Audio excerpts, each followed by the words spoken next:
Talking about Brock Purdy, he had a huge game. I think he threw for over 300 yards in that game against the Lions. Like 370, I think. Yeah. So when we talk about Brock Purdy, I mean, do you think that this is a guy that you'd want to bring back? Do you want to invest in, or do you think? Obviously, we've had this discussion before. We talked about playing him on his fourth year. We talked about franchising him, which I remember you said exclusively that was a bad idea to franchise him.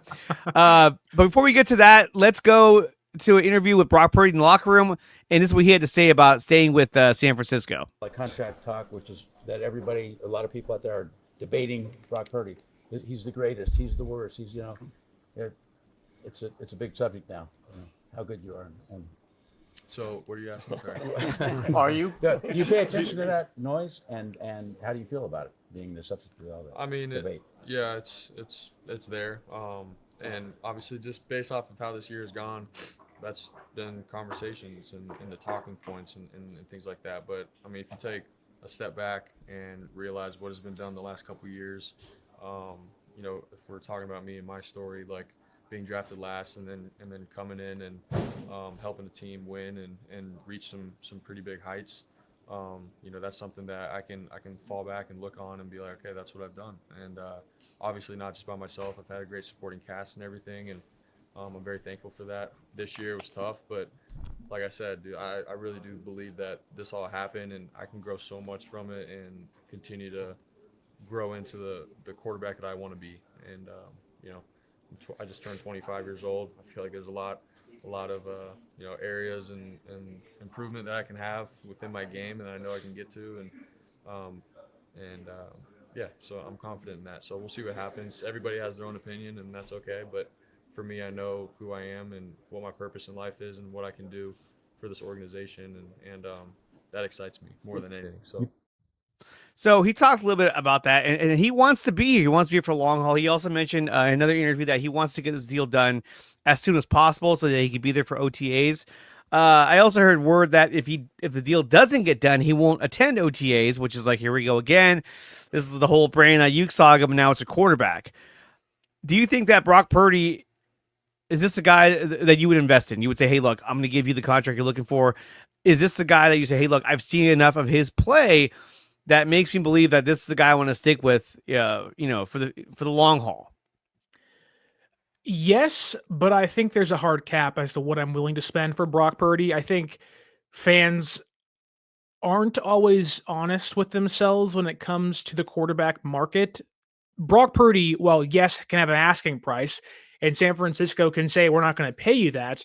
He can say, well, I don't make the market. Like Tua did, Trevor Lawrence did, Joe Burrow did, Dak Prescott did. Don't blame them for what they set forth. That said, would I pay Brock Purdy $65 million? I wouldn't. Would I pay him over 60? I wouldn't. I think 55-ish, 53-ish is a pretty good cap. I also believe that fans and even the media that sells, like the Adam Schefter tweet will say, Brock Purdy agrees to a blank year contract with $55 or $65 million per year, when in reality, that really doesn't matter that much. I would not be shocked to see Purdy signed for 4 years, 5 years, whatever it may be, maybe a lower AAV, but a higher total guaranteed compared to, let's say, Tua Tagovailoa. That way, when it's all said and done, he's making more than those quarterbacks, but on a per-year basis, making a little bit less to save San Francisco some money on the cap and whatnot. But when it comes to, do I believe in Brock Purdy? Like, that is the crux of this conversation. Do you believe Brock Purdy can lead this team to a Super Bowl? Yes, because he already has. I think that, like, a lot of people, and I get why, like, this year was really hard for Brock for a variety of reasons. No Brandon Ayuk, Pearsall gets shot, Chris McCaffrey doesn't play, Mason gets hurt, Grendo gets hurt, Mitchell gets hurt, no Trent. Like, there's so many things to point to and say, well, like, what do you expect to see happen? But also, I think there is a reality we have to live in and say, Brock's not Joe Burrow, Brock's not Patrick Mahomes, Brock's not Josh Allen, Brock's not Lamar Jackson, and we can't compare him to those guys. That said, I think we also can't erase Brock's 2022 and 2023 season because he happened to struggle in 1 year. I hate that we do that as fans. We live in the now. And sometimes living in the now isn't a bad thing. I think that can cost you a lot. Like the Giants paid Daniel Jones by living in the now, and it completely destroyed their organization. horrible Saquon decision. goes and looks like the offensive player of the year in Philadelphia. Daniel Jones is now in Minnesota. Like, it can totally burn you, but I think what Brock Purdy has done is head and shoulders above almost every other current quarterback in the NFL, paid or not. He's accomplished more than Tua Tagovailoa ever has, Jordan Love ever has, Jared Goff probably on the equal playing field, albeit different strengths as a quarterback. And for Brock, he's going to say, look, you don't pay me based on strengths. You pay me based on my production. My production has been better than almost every other quarterback, not named Mahomes, Allen, Jackson, and Burrow. And I think while there are some things you can point to, the injury history, the UCL, the shoulder injury, like, yeah, all those things may tick off a few $1 million here or there. But if you look at what Shanahan said yesterday about Brock Purdy, him tethering himself to Brock's tenure, failure, or success, there is a sense in that building, more so than Trey Lance, more so than Jimmy Garoppolo. And I can argue of every other quarterback Kyle Shanahan has coached, including MVP Matt Ryan, he believes in Brock Purdy the most of all of those quarterbacks he has coached in his previous tenures, whether here or elsewhere. And that to me matters. But then you get into the conversation of, well, do you really like Kyle Shanahan? And that's a whole different realm to dive into.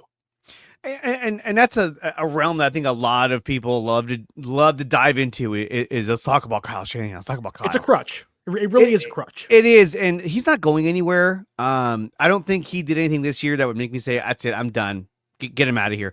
Right. Obviously, a lot of things went wrong for Kyle Shanahan. A lot of things didn't work out for Kyle Shanahan. A lot of the play calls that he made where he gambled just didn't work out. And that doesn't bode well for an entire season. But I mean, he has a rapport of which, he's made 2 Super Bowls. He's been to a bunch of NFC title games. Now, granted, he lost both Super Bowls, but it is what it is. And also going back to Brock Purdy, when you look at how he performed at the highest level, he had an incredible game against the Lions in the NFC Championship game.